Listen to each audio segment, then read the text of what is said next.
sheet going around with Scott. I do have a couple of pins if anyone needs an extra. And then I do have 3 workbooks, hard copies left if you would like one of those as well, but it's also in that email. So thank you so much for being here, and I'm just going to give it right away to Jody, who's our speaker. Thank you. It always feels so formal to be up behind a microphone. So anyway, my name is Jody Bierman, and I am a registered dietitian and certified diabetes educator. My home base is at El Camino Hospital in Mountain View, so I enjoyed a bit of a drive this morning. But it's always a pleasure to come to the aquarium. I think this is about my 4th time of coming here to give a seminar. I don't know if any of you have ever been to this one before, but I have given this one here in the past. So really what this is all about, it's literally kind of a survival guide to healthy eating. We're going to be thinking today about how to make good choices more likely to happen in terms of your food. So, but before I get started with that, I have a few slides here. I'm obligated to give a Concern commercial because this comes sponsored by Concern. So here we go. Basically, this is part of your package, your employee package. It provides lots of work-life benefits, supports for you. You see a list here. In my benefit package at El Camino Hospital, we also have Concern, and I've tapped into their services and find it was always very helpful. I've tapped into elder care, a little bit of the legal, and I found that when I called their 800 number, which you see at the bottom of this slide, they were very responsive and got right on it to help me. So if you ever have any issues at home or at work or a combination of the two, make sure you make use of your wonderful Concern benefits. If you need counseling, this particular site offers you 5 visits per issue per year of anything you need to discuss. All right, so I always like to kick off this topic with asking the group just to shout out a few of the things that they find makes it most difficult to maintain a healthy diet. What gets in the way of your best efforts? Free snack food and work. Free snack foods, salty snacks in particular. It's like muffins and cupcakes. Okay. Yeah. Yeah, the food environment can make a huge impact, can it? Because a lot of times we eat because it's there, and then that might pull us off track. Anybody have any other thoughts? Peer pressure. Peer pressure. Living with kids. Yeah, definitely. Time constraints. Okay, diet. Late night snacking. There might be a reason why he's sitting right up there. Okay, but things like frequent travel. My job at El Camino Hospital is outpatient nutrition counseling, so I do all of their one-on-one consultations. And I've been doing it for, I hate to tell you how long, but it's approaching 3 decades, okay, at the hospital. So I've heard all the reasons why people find it difficult to eat well. Travel often comes up, long work hours, right? And then you're wanting to grab something quick, so that kind of gets into the time thing. The food temptations in your work environment are always a big deal, but also, we're kind of getting into the holiday season. I hate to say that, but Halloween is coming, Thanksgiving, Christmas, this is a difficult time. Food preferences of the people that you live with. I heard some of the ladies over here discussing that as I was waiting to get started. Maybe you just don't like to cook. Right? Or you don't have time to worry about it. Maybe it's just a time thing there. So when we're short on time, we might skip meals, we might have more fast food, we might have more processed convenience foods or restaurant foods, right? So these are just some things that I've run across over the years. Don't hold me to the statistics word, but that we do eat a lot of fast food in this nation. I looked up how many hamburgers McDonald's sells, and when you look, they have a worldwide market. It's 75 burgers per second in their numbers. So that is a statistic that I looked at. We eat about a third of our calories out, and actually it approaches about half of our food dollar. So it's a big part of our nutrition for many of us. We do like convenience. Just before, well, last night it was, I looked up some of the new snacks for 2019 that are being produced, and about 85 options came up. So we not only might be relying on convenience foods for meals, but often for snacks as well. And when we find time to actually cook dinner, we don't want to spend much more than 30, maybe 45 minutes tops getting that meal going. Okay, so I'm sure you can relate to some of that. So the goal today is that you would leave here somewhat more equipped, even if it's just the paper, computer support for most of you, with the handout that we have for today, so that you can have some ideas, some new ideas, maybe some more mindfulness about it. We're going to look at what would comprise a healthy day of eating, and I know there's a lot of opinions about that, but we're going to look at one that I like to promote. We're going to look at how you can get in and out of the kitchen quickly, and we're going to talk very briefly at the end about restaurant meals and how to kind of rein those in. So it's a broad topic. If anyone has a comment or a question, please feel free to raise your hand, shout it out, because I really like, it's much more fun and it means more to us if we can be interactive on the topic. So I invite that. Okay, so if you picture yourself having to fight a battle or face an issue, usually the first thing you want to know is the facts about what's most important. And that's going to change from person to person in here in terms of what you have to focus in on for yourself. And then once you know what is important for you, then you have to have some sort of a strategy. You know, how are you going to first approach that problem? And then getting started, launching the attack on that is of course very important as well. Some of us have very good intentions, but may not make the moves towards making those a reality. All right, so one of the first things we have as a guide for knowing the facts is the Dietary Guidelines for Americans. These come out every 15 years, and these are very evidence-based. So even though it comes out of the USDA, the government, and sometimes people are very trusting of that, but there's a nutrition evidence library that used systematic reviews, methodology. They designed to analyze food, nutrition, and public health science. So there is a lot of backup to that. You have a copy of the Dietary Guidelines on page 4 to 6, if you can see the page numbers on the electronic copy or paper copy. Okay. So basically some of the biggest messages is that every single time you have an opportunity to sit and eat, every choice you make actually matters.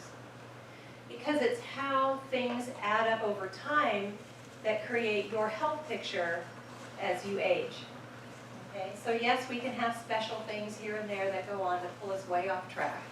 But sometimes we have to think about how often are those, off the track food choices happening. Your eating style is important. This is the food patterns. When you look at the first page of the Dietary Guidelines for Americans, the guideline says follow a healthy eating pattern. So does anybody know what one of the most healthy eating patterns is that promotes longevity, a healthy, long life? Mediterranean. Exactly. The Mediterranean diet. Very good. The Western dietary pattern that we're surrounded by is the polar opposite to that. So the Western dietary pattern is typified by lots of refined grains, simple sugars, heavy in animal fat, and lacking in enough produce.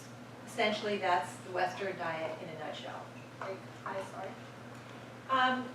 Starch isn't necessarily bad, but if it's refined starches, that's really what, it's like when you look at the standard meal from a fast food, burger restaurant, okay? You've got the red meat, you've got the cheese on the red meat, you have the refined flour bun, you're accompanying it with fried vegetables, and you wash it down with, I guess, a Coke, or something like that.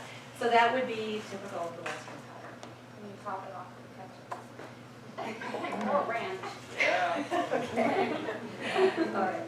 So then another big point is that you want to make small changes. A lot of times, we get all excited about something and we want to go from 0 to 60 overnight. This is our New Year's resolutions, and we all know what happens to the New Year's resolutions.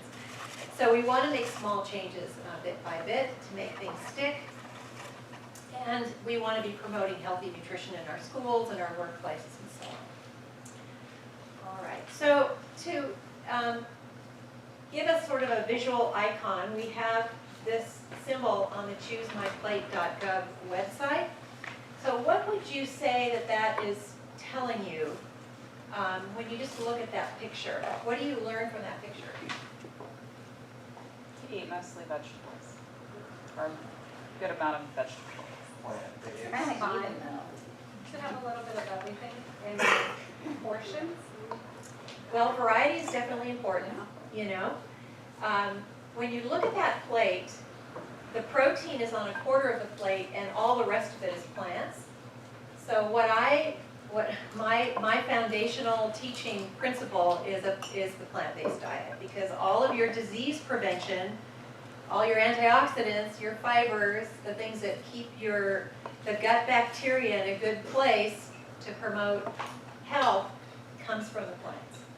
And when we switch it around and we do, really heavy animal protein diets, they have their place from time to time, and we can talk about that in a little bit. But basically, this is your disease prevention.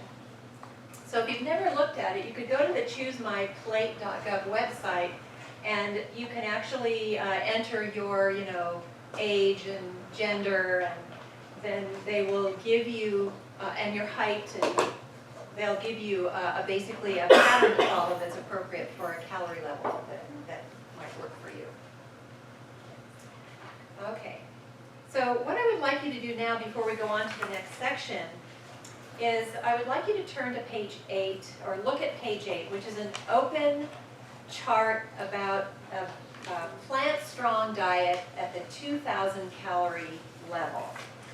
And I brought with me some models from my office, so I'm going to try to show you what some of these portion sizes look like.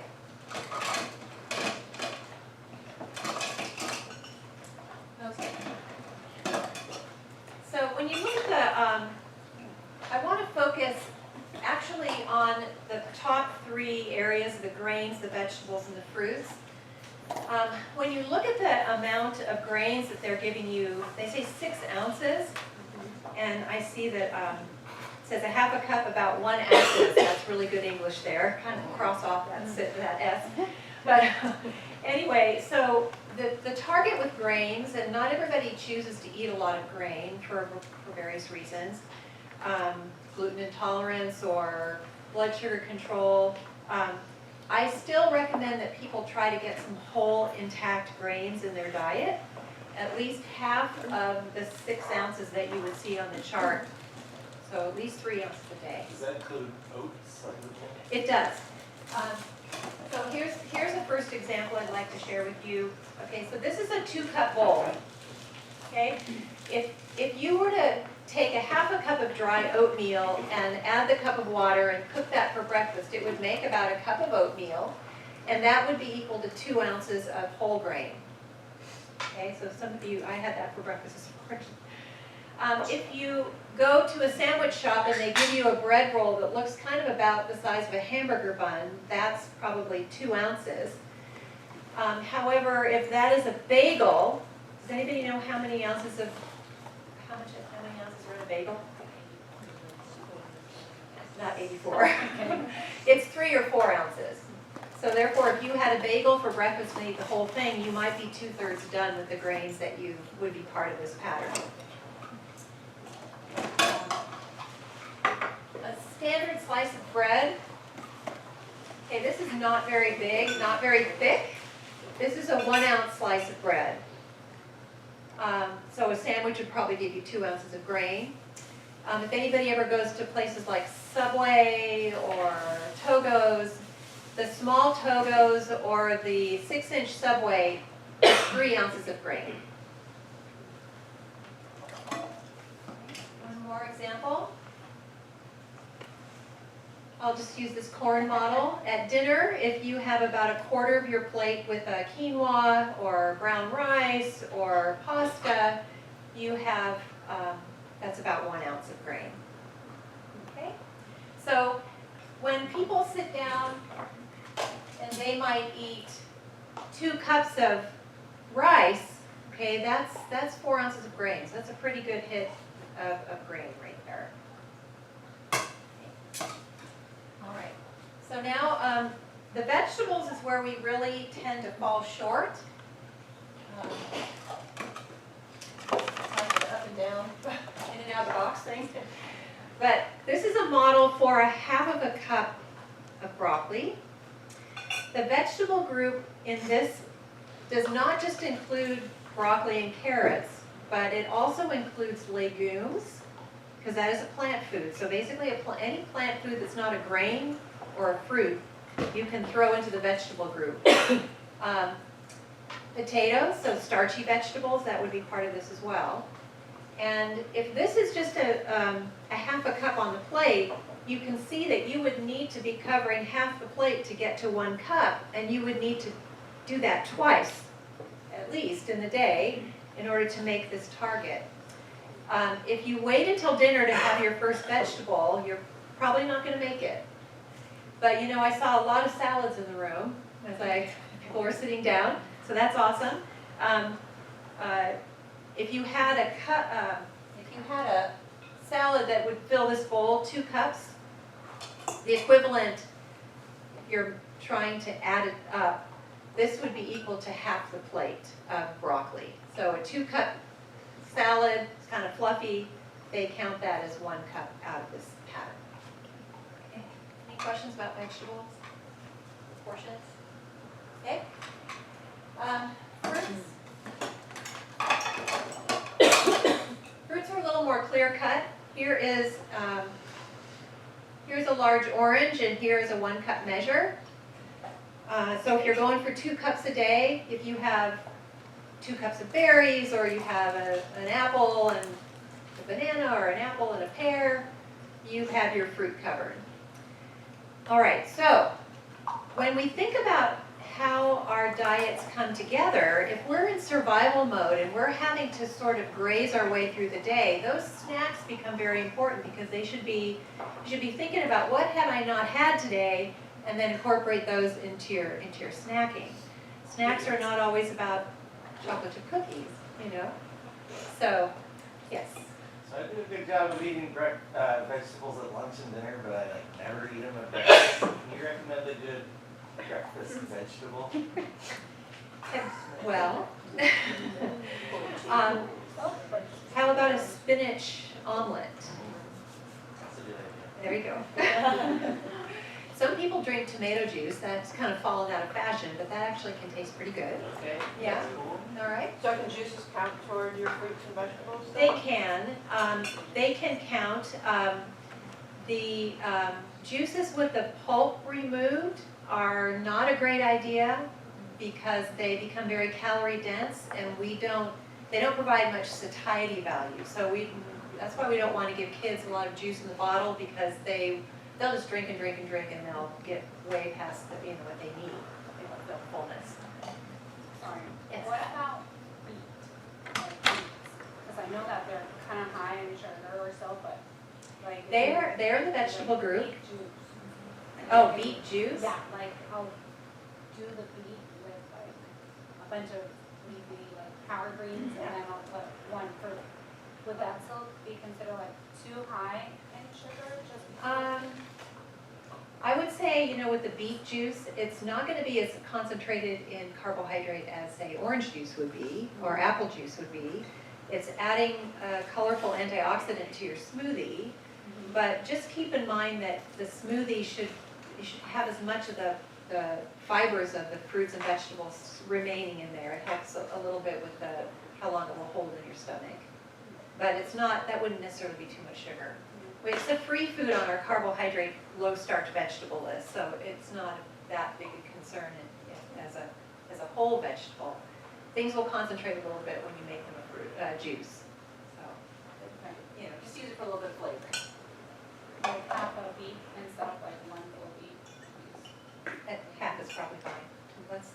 So on this chart, we also have the milk and the meat and beans. The milk is for your calcium. I sort of wish they just said calcium group instead of a dairy group, because not everybody drinks milk or can tolerate it. So I would say, you know, you need some source of calcium to make sure you're not pulling too much out of your bones.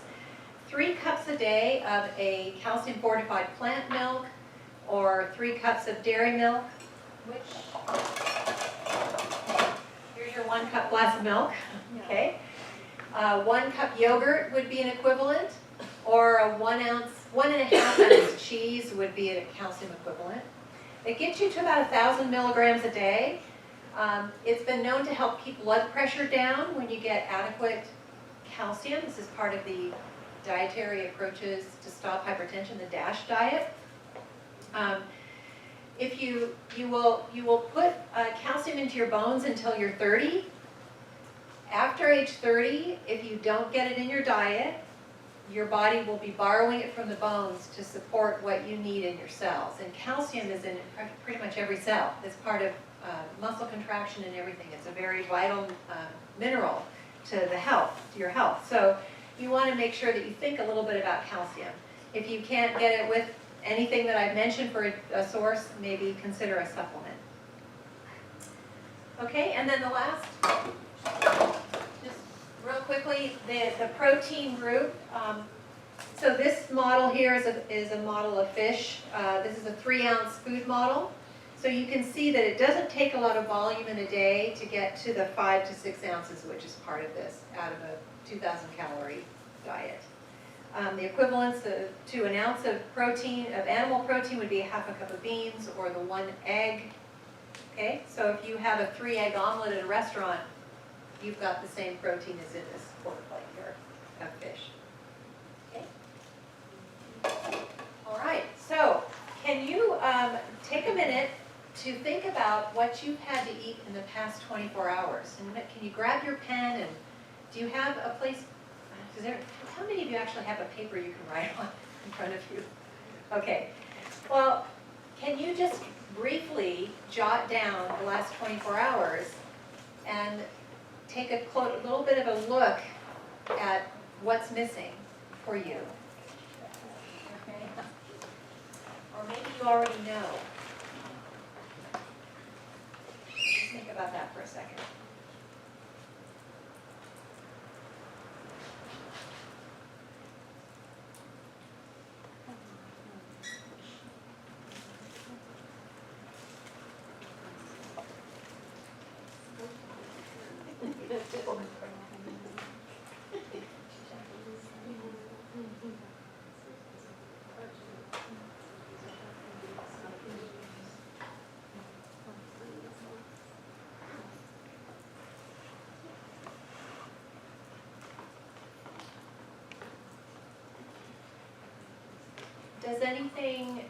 Has anything become obvious? Anything standing out? It's not quite making the mark. Anybody want to mention an observation? I don't think I eat enough fruit. Okay, not enough fruit? I think it's calcium for me, not enough milk or yogurt. Okay, calcium? Sometimes it's just too much of something, you know, that throws things out of balance. Okay. All right. Well, take that thought home with you and see what you can stay mindful about for yourself. All right, now, knowing what comprises good nutrition, knowing that, we need this lots of disease preventing foods in our diet. You want to be thinking about, to personalize it even more, is you want to think about what is your genetic risk? What current health problems do you have, or that the generation before you has, that you want to prevent or improve on for yourself? Again, just a way to help you focus down and understand that there's a reason behind all this effort to think about nutrition. Okay? When we talk about the management of disease, we definitely have dietary patterns that we think about. And so actually on page 9 in your handout, there is a chart of dietary management for medical conditions. So it's just the big basic ones: hypertension, heart disease, diabetes, and cancer prevention. So we're not going to go through this in detail, but there will be a few terms we'll talk about in just a second. So you want to think about, where are you headed, and why do you need to be actually paying attention to how you're eating? Okay? All right. So one of the things that is part of disease prevention is the right kind of fat. The monounsaturated fats, you see the list of types up there. These are on the anti-inflammatory side. A lot of the disease development is because of inflammation and irritation to the cells of the body, to the inner linings of the blood vessels, and so we want to have an anti-inflammatory promoting diet. So hopefully you're using some of these types of fats. Having a small amount of saturated fat, like using butter, or in the Indian culture, the ghee, or lots of coconut oil. Coconut oil is a highly saturated fat, and so it is associated with raising of the negative lipids in your bloodstream. So you want to be careful. It tastes great, but it's not on the list of disease prevention. Okay. Cruciferous vegetables. These are particularly good for cancer prevention. These particular types of vegetables have a phytochemical within them that can slow down the tendency for the body to go crazy with cell division. So it's very interesting that the power of diet to actually back us away from our risk of cancer. I don't know if any of you have read the book called The China Study. The China Study actually looked at dairy, and this is why some people who are promoting wellness programs don't include dairy.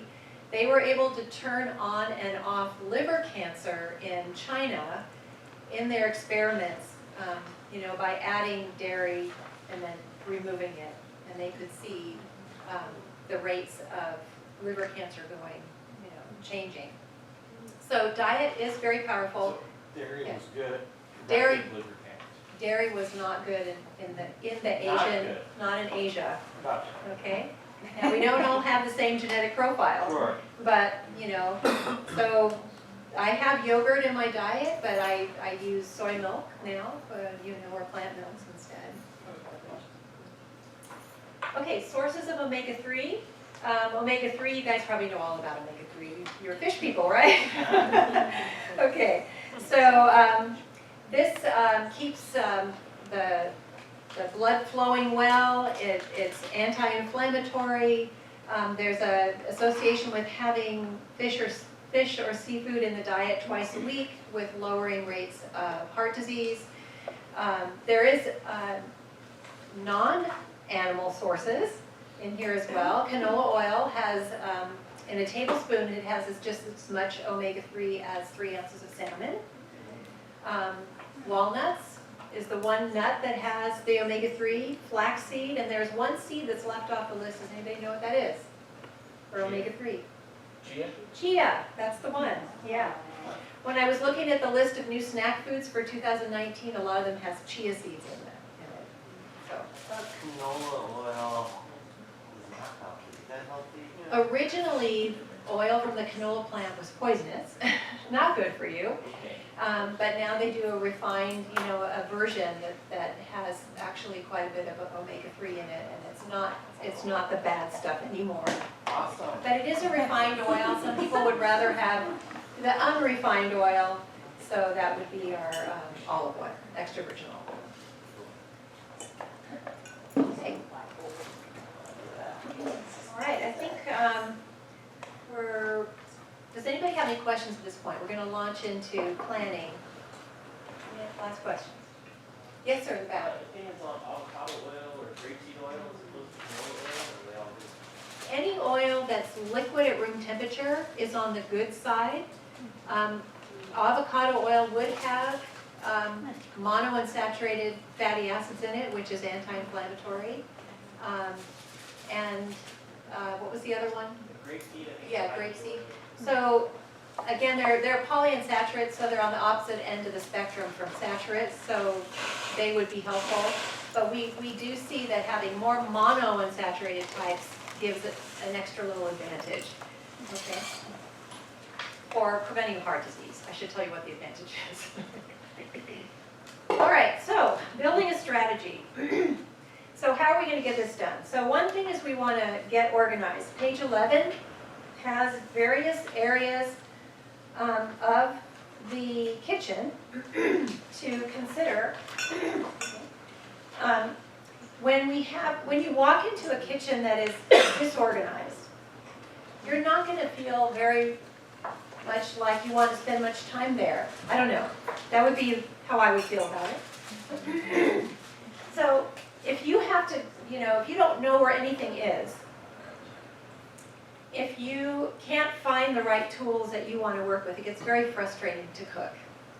If your knives are really dull, if you don't have things like crock pots or those rice cookers, what's the one everybody's using now, the Instapot. I don't have one yet, so everybody loves those. How many of you have an Instapot? Okay, a few, yeah. You like it? Oh, yeah. Okay. You put like everything in there and it just, dinner is ready. Okay. It's not like a crock pot, but it's instant. It's not like all day, right? Crock pots are all day cooking. Okay. So you might look at that and consider whether you need an overhaul of your kitchen so that you want to spend more time there and can get it out quickly through your cooking tasks. But the one I want to really spend some time on here is how to make planning a priority. How many of you have ever come home from work and you really don't want to eat out, but you open the refrigerator and you look in there and it's like, there's nothing in there that you can make something from. Or, you go into the pantry and it's like, well, I don't really want to have cornflakes for dinner, something like that, or popcorn for dinner. So planning really is key to being ready, of course, for anything in life, and your nutrition is really no different. So one of the first things you need to do is, decide when you're going to do your planning for nutrition. And I would say that if you even just have a few minutes, you can do quite a bit. So here's another task for you. I'm going to give you about 1 minute, and I would like you to think quickly about, try to think of 5 things that you would find easy to prepare for a meal. And then we're going to share some of those ideas. What works for you when you don't have a lot of time to spend in the kitchen? Okay, so take a minute to think.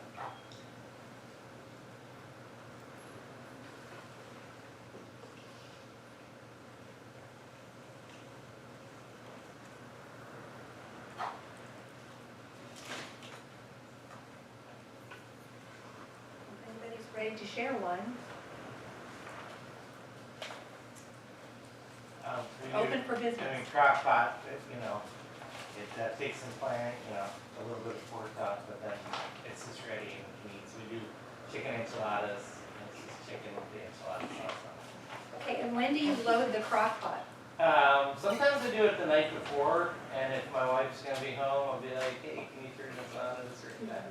Okay. But if neither of us are gonna be home, it's challenging. Can't put it really on a timer quite. Yes, I guess it- back. Well, I don't know if you're gonna trash this or not, but Oh, I would never do a that bachelor in front of a meal crowd. for me is a baked potato, broccoli, and a can of beans.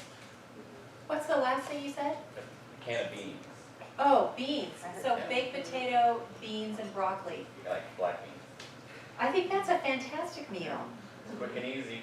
And do you feel full and satisfied after that? I usually don't eat the whole potato. Okay. You know, Wendy's, you can go to Wendy's and get a baked potato, right? Yeah. With some chili bacon. Really good. Okay. Yeah, I didn't mention the butter and the salt. You left that part out. Well, you know, keep a light touch. Yes, ma'am. I usually do a pasta, so I can cook pasta while and then usually throw whatever I have in the fridge in it, whatever vegetables I have, or sometimes with a sauce, sometimes without, and it's a really easy, whatever, like kind of throw together whatever I have in my fridge. Can I ask you a question? Yeah. Have you experimented with whole grain pasta yet? Yes. Okay, what do you think about that? I like it sometimes, but I don't eat it all the time. Okay. Do you know I have 3 sons, they're now, I won't tell you how old they are, but you get, they're well into adulthood. Anyway, I waited until they were like almost out of high school before I introduced whole grain pasta to my family because we just always done it the one way. And I thought, you know, this is ridiculous, I'm a dietitian, I need to be giving them whole wheat pasta. So I went to the store and I actually bought the thin spaghetti, the thin whole grain spaghetti. Angel It was like angel hair or vermicelli, like that. And you know what? They didn't even notice. I'm like, Nice. hello. Well, I find, yeah, with the whole grain pasta, you can't cook it as long, so I have to be careful about, I try to undercook it because it will fall apart.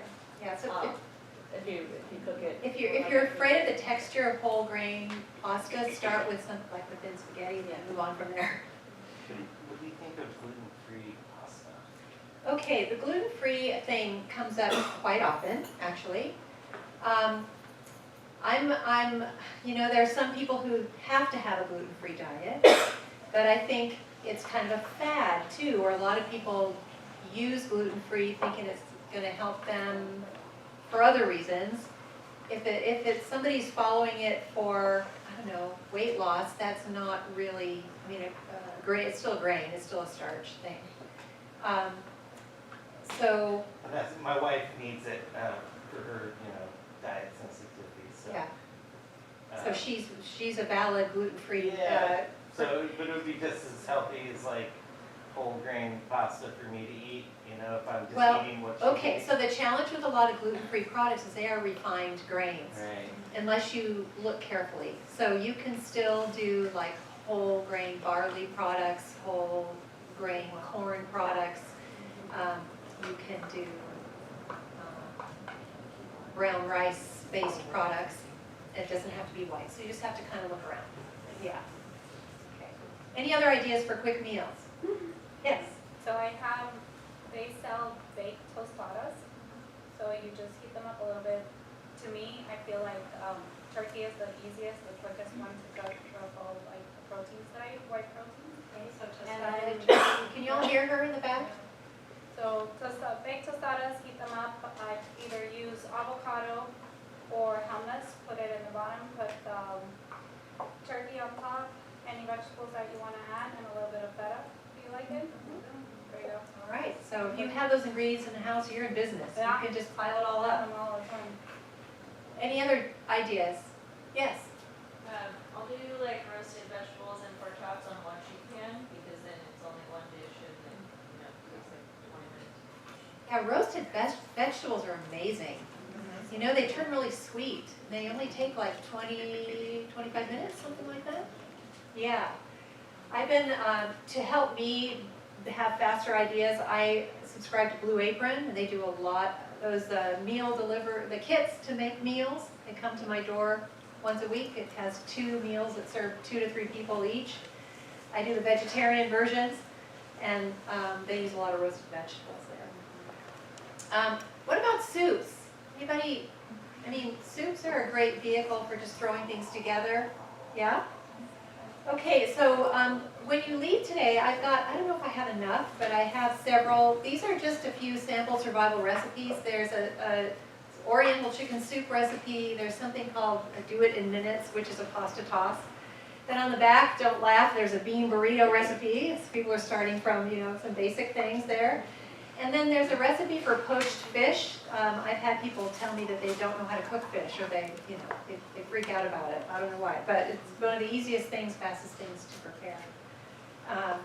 So that will be available for you. All right, so basically if you can come up with 5 meals you can make that are simple, you make this list ahead of time when you have a few minutes.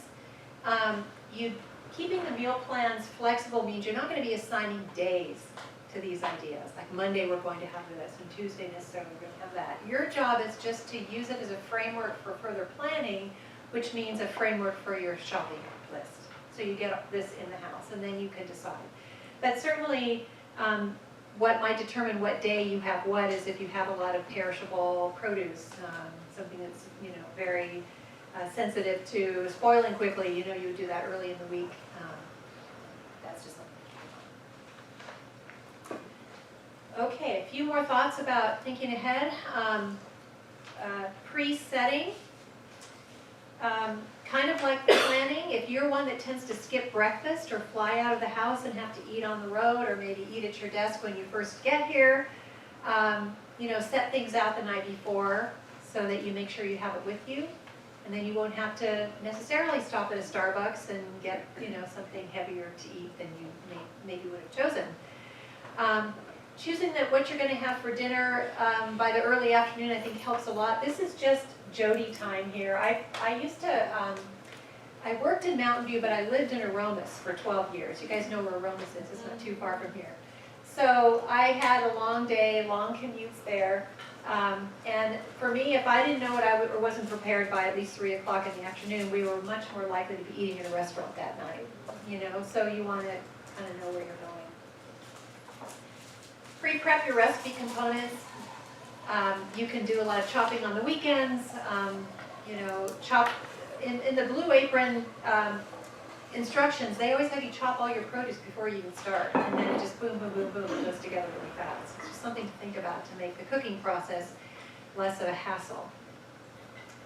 And then, if it's only just 1 or 2 of you in the household, cook food that's enough for 6 if you can, so you have these planned leftovers. I'm sure some of you already do that. Then you're not. But usually, why 5 meals? That's usually enough food to get you through an entire week, and you might even have some left for the next week. Okay. Another idea about making it more hassle-free is to share the experience of getting the food planned, purchased, and ready with the family. How many of you have children in the household? Okay, about half of you. Start early with teaching kids principles about cooking so that they don't feel like it's a foreign place to be. On page 15 in your handout, there is age-appropriate nutrition tasks listed there for you so that you can get the kids involved. And if you just have a significant other that won't set foot in the kitchen to help, maybe you can start that person off with something easy. In my years of marriage, I'm 38 years in now to a marriage, and I found that the kitchen did become kind of a lonely place for me, and that was probably my fault, because to a certain degree, because I didn't pull the boys in to say, hey, come on in here and let's do this together. Years ago, my sister gave me this book for Christmas. It's called Pretend Soup. So those of you with kids in the house, I know this is still in print. This is a book where you can share the joy of cooking with your kids. The recipes start off with instructions for the adult, and then it's got the children's cookbook there that they can follow along and make the food. So it makes it fun. So look for things like that to make it interesting for them. Eating together, we know that we eat better when we eat with other people, right? If you're alone for dinner, dinner may get a little bit creative, yeah? Can of stewed tomatoes, it could be, just something that's, could be popcorn, I guess, once in a while. So, but when you invite people over to your house for dinner, aren't those the best meals we make all year? Because people are, there, we want to get everything that's tasty and nice and colorful on the table. And one last comment about this, there were actually studies of seniors, and when you had an elderly person sitting at home alone, they eat less food than when you set that person by themselves, but at a table surrounded by other people eating. They would have higher levels of intake. All right, now off to the store we go. You have a lot of things to think about there, but basically the first step is to take your, keep a notepad handy, as you see here, and try to develop a master list for the store. I don't know if anybody has that, but I got really tired of standing in the pantry and looking at what was in there and trying to decide what was missing, and then make my list and then go to the store. So I actually took a notepad with me to Safeway one day, and I walked the aisles and I just wrote down everything that was in each aisle that would be part of many of my shopping trips. And then down in the corner, I came home and I typed that up, and then down in the corner I had the numbers 1 through 5, which was my place to put my meals for the week. And then when it came to the big shopping time, I could just circle the things that I knew I needed, and because the list was all there in front of me. So that would be an example of a master list. You do have a list of foods in your handout packet. Let me see if I can find, does anybody see that page? 21. Oh, I can't find it right now. Who has the page number of the shopping list? 21, thank you. Okay, yeah. And if you back up in the handout to page 16, there is a list of some snack ideas there. So don't forget to get those on your master list also if there are certain things that you'd like to have between meals. Okay, any comments, questions? Okay. All right, so then we're going to do this next section about eating out. So think about the fact that in a normal week, if you eat 3 meals a day, that's 21 meals a week. And then pause to think for a minute about how many meals do you usually eat outside of your own food preparation. Okay, if you are getting between your breakfasts, your lunches, and your dinners, if you're, I would say, getting to 5 a day, 6 meals a day, a week, 5 meals a week, 6 or 7 meals a week, that's a pretty significant part of your nutrition. And so the food that you do choose to eat out makes a difference in how you're doing with your disease prevention. Okay, so planning to go to a place that, where you can actually have some healthy choices is, I think, really important.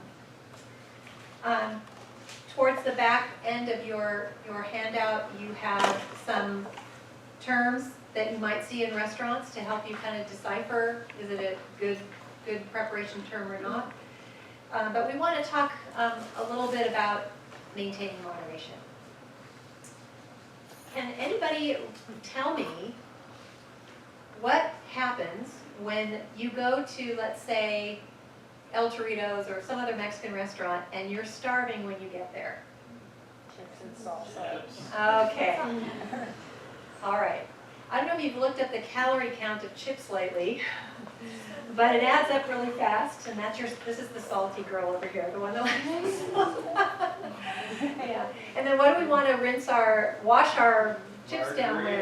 Margaritas, okay. So I'd say one of the basic principles of maintaining moderation is to not save up your calories for the end of the day to go to a restaurant if you go out fairly often. Have your afternoon snack, or have that afternoon, yogurt or dried fruit and nuts or something about 3:30, 4 o'clock. So when you get to the restaurant, you know, you're not picking the richest thing that you can find there once the thing hits. Okay? Once the food comes, you know, you got to take your time eating that food. You may have heard many times that it takes about 15 or 20 minutes for your brain to register when you have had adequate amounts of food. That means the food has to get down the esophagus, through the stomach, and into the duodenum, which is the top end of the intestinal tract, before you get that communication. So I don't know about you, but it's very easy to blast through a meal in 10 minutes if you have to, isn't it? Okay, so savor your food, digestion starts in the mouth, chew well, get all the flavor out of the food, swallow, and then move on to the next one. That will help you a lot. Be very careful with buffets. You've probably been to Tahoe or been to Mother's Day buffets, or, you know, you see how people act when there's a one price, eat as much as you want. It's crazy. I've seen plates that are piled this high, you know, and darn it, we're going to finish our plates, right? Because that's what we were taught to do when we were kids. All right, so be careful about how much goes on that plate of buffets. And, you know, we know that restaurants do serve large portions. There was an article that I ran across in the paper that showed a picture of a pasta plate with some meatballs on it. And a dietitian went in and wanted to analyze this plate for calories. This was before they started printing calorie counts in menus. And she discovered that the meatballs were 3 ounces each. So that's like a 1/4 pound raw. Okay, like 3 hamburgers sitting on top of the pasta. And between the sauce and the meat and the pasta, that plate had over 2,200 calories on it. But it was served as a single serving. So I think we make a lot of our biggest mistakes perhaps at restaurants, right? With maybe overeating, or perhaps at celebratory times. So just keep that in mind. We eat with our eyes. Pack half of that in a to-go box at the beginning of the meal, or ask the staff to serve you a half portion if you know you're going to a restaurant that's got a 2,000 calorie plate, you know. Cheesecake Factory, did you say Cheesecake Factory? Okay, that's one place I know that has really high calorie counts. I love Cheesecake Factory, but you know, gotta be careful. Skip or share desserts, speaking of cheesecake. You could take one piece of cheesecake and it would have enough extra calories to go probably around a table of 4, and you know, so do share. Okay, so now we're ready to kind of just give a few more comments and then wrap up. When you look at nutrition labels, when you're trying to decide what's the best food for yourself, you may not find the most powerful information in the nutrition facts, the numbers on the label. Yes, that will become very important if you have to carb count, you know, manage your carbohydrate distribution throughout the day, looking at the total carb if you have pre-diabetes or type 2 diabetes or type 1. It may be important if you have really a lot of problems with water retention and hypertension. Then you might want to be looking at those sodium milligrams, because the average sodium intake is over 4,000 milligrams a day when we should be under 2,300. And some might be even below 1,500. Okay, so that's where the examples where that comes into play. Outside of that, who can tell me where the most important thing, what's the most important thing to look at if you're not looking at the numbers? Ingredients. Exactly, the ingredient list. Okay, you know that what's listed first is going to be there in the biggest quantity. So pay attention to your ingredient list. Try to look for whole foods as first ingredients, and that right there will give you an advantage of nutrition.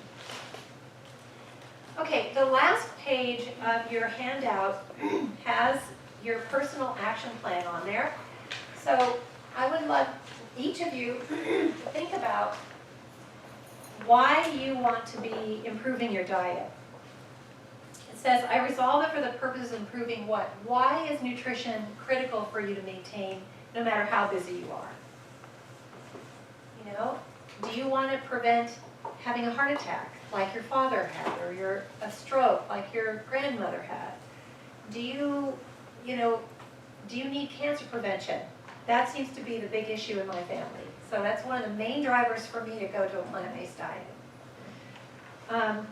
So think about that. And then below that, if there was something about the dietary balance that pops into your head when you consider a 24-hour day, you know, what is the one thing that you could do either today or tomorrow or the next day to just add a little bit better nutrition element in there? Is there something about organizing yourself for healthy eating that needs some improvement? Okay. Do you need that master list? Do you just need to stop for 5 minutes and think ahead a little bit? Or is eating out your problem area? And if so, what is one thing that you could do to either not go so hungry? How can you better make better choices at a restaurant? You know, if you go out a lot, there's no need to get the most special thing every time you go, you know? Back to kind of basics again. You know, how can you maintain better moderation once you're there? Okay. So I want to leave you with that. I'll just put those areas on here. I'm open for questions. I'm happy to hang out for a few extra minutes. If anybody has wants to take advantage of talking to a dietitian for a second. Yes? I'm just curious if you have any fruits that you recommend, you highly recommend, or recommend avoiding? Fruits? Yeah. Actually, yes. So there, the most powerful antioxidant containing fruits are berries. That's a big one. Strawberries, blueberries, and melon. Melon has a lot of antioxidants in it, and you get a big portion size for the carbs and calories that are in fruit, a lot of water. So, but berries have been associated with improved cognitive performance for delaying of Alzheimer's. So berries are very popular, very important fruits to include. And just real quick, if anyone does need to run, if you could please fill out the survey before you do so and leave it on the table. Thank you. Yes, thank you for that reminder. Yeah, there's an evaluation form there. I'm going to put these recipes towards the back. But you know if anything else is on your mind.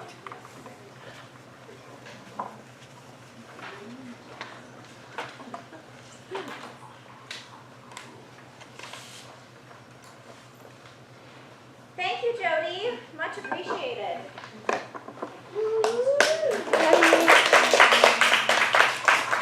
I wish you all the best of health and many years of healthy living.